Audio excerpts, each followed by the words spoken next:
I'm Jennifer State and this is Rose. And we are from Coloring Pages Bliss, and we are here to talk about coloring like a pro.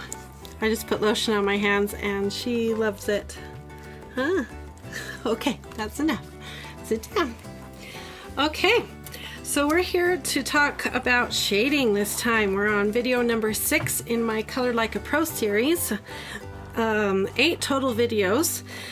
So if you've missed out, let me do a quick review. So far we've talked about trying new tools. We've done lots of tools in all of these videos.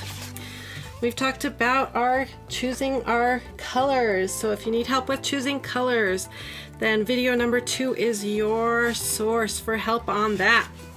And then video number 3, we started in on our basic techniques to help us color like a pro, and we talked about strokes and how important they are. Video number 2, we talked about adding textures to our coloring so that we can add some interest and save some ink, and just so many different possibilities with texture. Let's see, we just finished filming and talking about bolding and trying this basic but yet really important technique that can help us bring attention to elements in our coloring pages so that we can help the eye of the viewer go straight to important details. And remember that it's really important that we mix and match these techniques, because the more we do that, the more professional and the more exciting our coloring pages are. So now we're on to video number 6 and technique number 4, which is shading. So we're moving into an area now that brings in most of the questions and comments on my Facebook page, which is Coloring Pages Bliss on Facebook.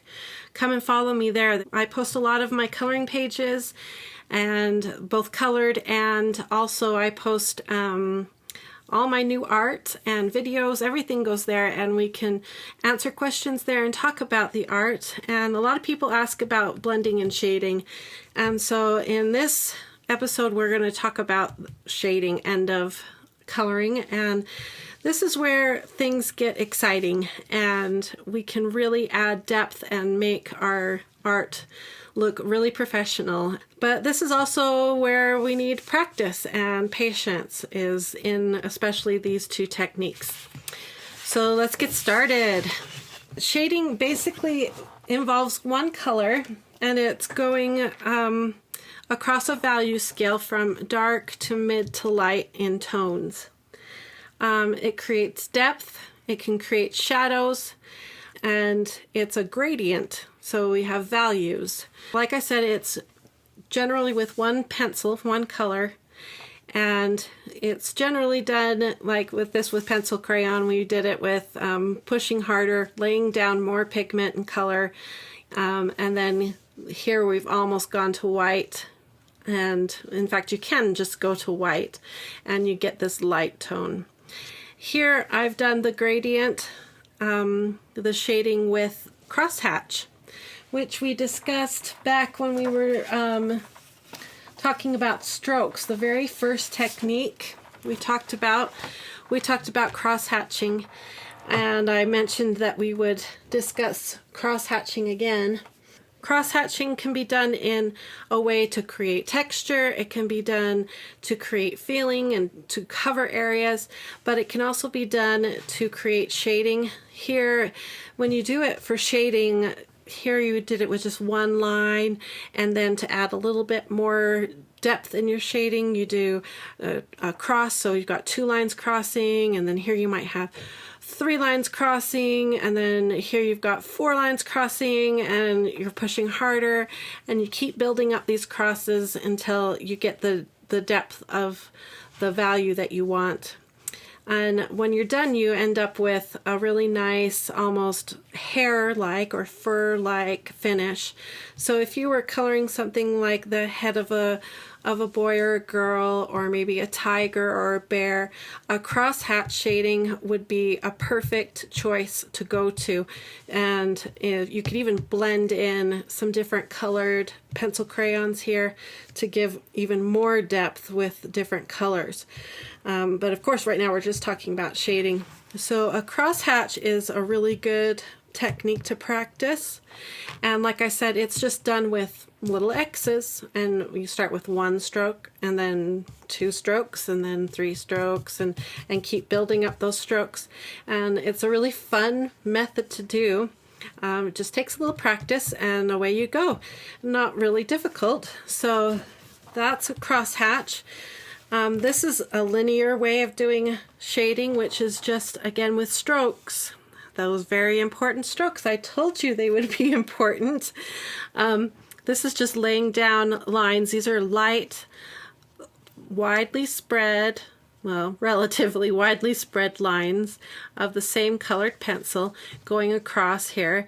And you come across and then you get closer together and pushing a little harder with the colored pencil until you get the value that you're looking for at the other end of the sphere. And that looks really nice to me too. Surprisingly, of these 3 techniques, the linear was the hardest. I thought it was going to be the easiest, but it was the hardest for me to control the amount of shading. And then this is tonal. This is the one that I use all the time in my coloring. It's my favorite, and this one is just done exactly the way I did here, where I start on the lightest end with the lightest tone that I want. Here I did it a little bit darker than I started here because I wanted it to show up good on camera. And then I went across the whole sphere with the lightest tone, and then I start in a little bit farther and building up layers and layers and layers of color until I get to the darkest that I want. And then I think I went over it probably with a colorless blender, a pencil crayon colorless blender, to get it really smooth right here. So that's how the tonal shading is done.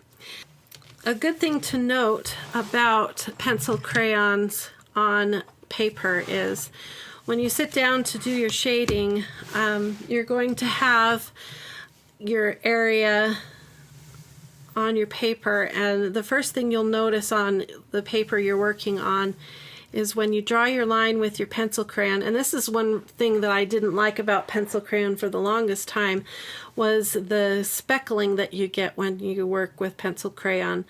I've grown to like this effect, but it's why I didn't color for the longest time with pencil crayon. I only used markers because I hated this effect, and I didn't understand it. And so I'm going to do a little educating here so that you can understand why you're getting this effect. Pencil crayon is, of course, well, Prismacolors are a wax-based pencil crayon. So the core of it is wax, and then the pigment is put into the wax. And so when you draw it across your paper, it is just kind of bumping across the top of the texture of the paper. When you draw your hand across a piece of paper, sometimes you'll feel a texture, and it depends on the kind of paper. This is a little 3x5 card. When I draw my hand across this, it feels very different from this paper. This is a little sketch pad by Canson. It's a mixed media sketch pad, 98 pound, and it's made so that you can use mixed media, acrylics, watercolor, pen, and pencil. And so this paper here is specifically designed for art. And so when they manufacture this paper, they have put a texture into it, and the paper manufacturers call that a tooth. And so you can imagine, and this is what I imagine, that this piece of paper is covered in tiny, tiny little teeth. And so when you're drawing this Prismacolor pencil crayon across the top of it. It's bouncing around on the top of the teeth, leaving a little bit of that wax and that pigment just across the top of those teeth. And so that's what this effect here is that you're getting, which is actually what you want in a good paper for pencil crayon, at least in my opinion. You want that because this is going to allow you to build up layers. So we are able to, on the next part of the gradient now, I can push a little bit harder. Now as I push a little bit harder, what happens is now that wax starts to sink down into the teeth, and it will also push those teeth flat into the paper. So the harder you push, the more permanent that color is for more than one reason. You're actually pushing those teeth in that paper down, kind of damaging that paper. And so you're achieving this gradient that you wanted by squishing that wax and pigment down and into the teeth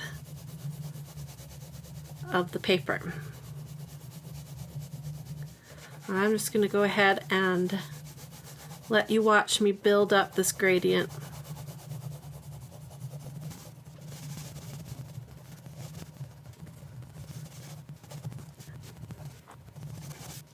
Okay, so I think I have it built up the way I want. Kind of got away from me here.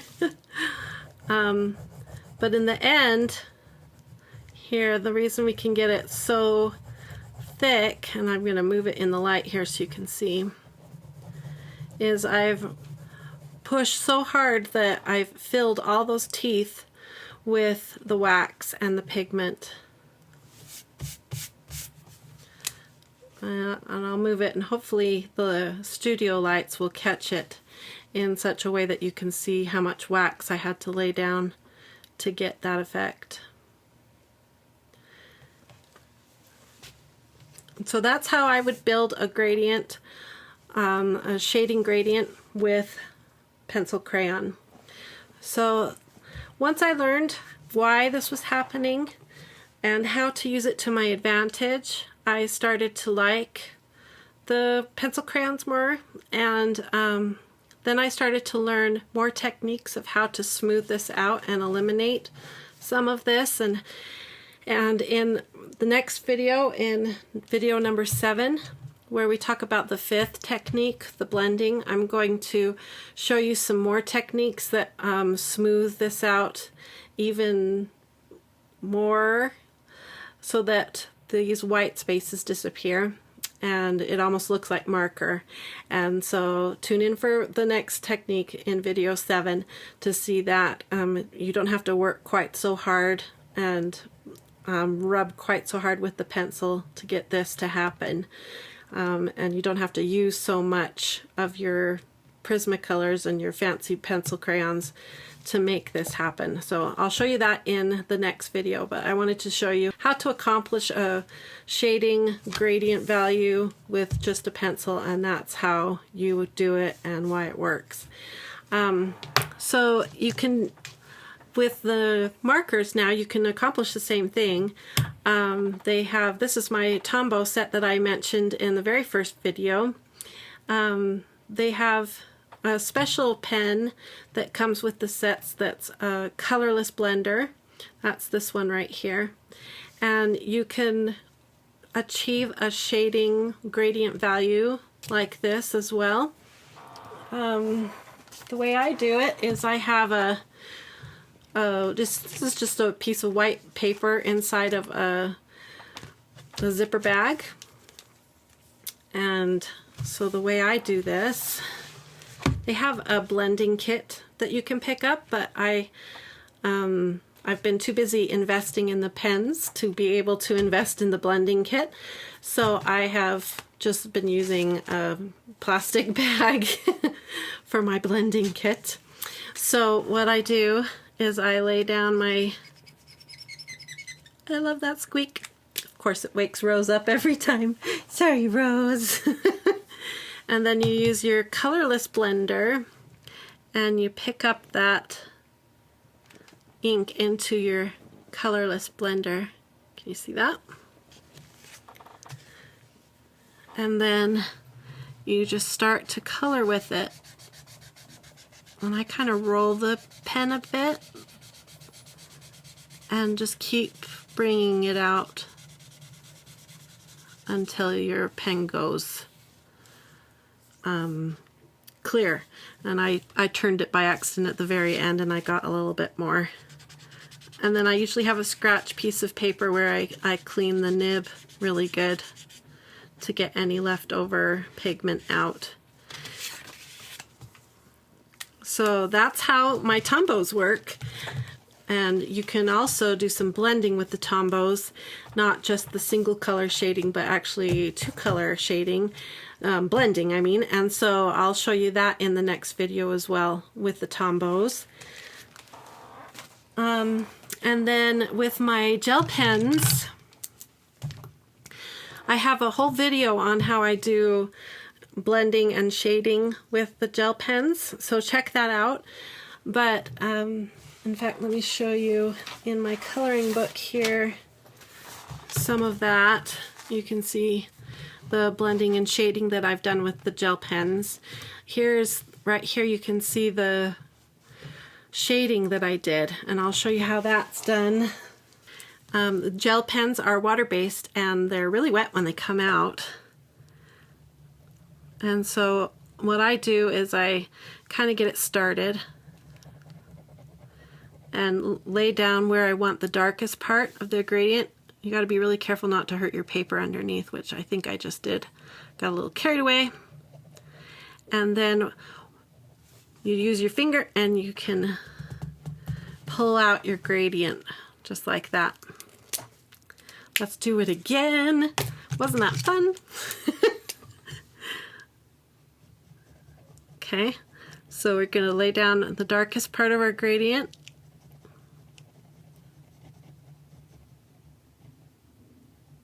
Of our shading here. Make sure it's really good and wet. Use a clean finger, not your green one there that I just did, and pull out your gradient there. Isn't that pretty? Okay, I gotta do it again. I'm sorry, I love gel pens.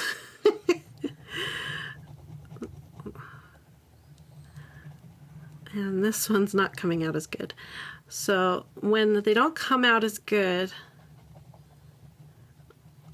when you lay down the gel pen, it kind of leaves almost a plasticky film once it dries over the paper, and so then you can come back on top of that plasticky film and lay down another layer of the wet, just really light. You don't want to rub on your paper and ruin your paper. You just sort of lightly on top of that gel pen lay down some wet ink, and hopefully you can get enough of it out, and then you can pull out your gradient, your shading. So that's how I do my shading, my single tone shading with my gel pens. Let's see, crayon, I would do the shading just like the pencil crayon, because the tooth of the paper is going to work the same way. So you would do your lightest tone on one end and then start building up. So I usually go across the whole section that I want to shade with my lightest tone.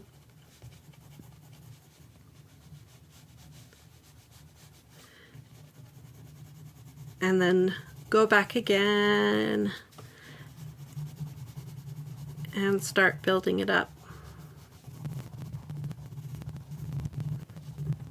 Okay, crayon of course is just not as a controllable media as pencil crayon. You can see I just can't push it down into the tooth as well as the pencil crayon. There, I'm getting a little bit better. There, I got it a little bit better. Not too shabby, like I said, not too bad. Okay, so there are some options for you for doing your shading. The key, of course, is to practice with shading. Get out your pencil crayons, get out your tools, and draw some shapes and just practice. Practice that shading, and pretty soon you'll be shading like a pro. Make sure you tune in for the next video. We've got 2 more in the series, I believe. And I've got lots more tutorials planned, so this is not the end of all the fun videos I have planned. So please subscribe to my YouTube channel, come check me out on Facebook, and come to my website, coloringpagesbliss.com, and see all the beautiful art that I've been creating, and download some coloring pages and get started, start practicing. I hope you have a wonderful and colorful day. Thanks.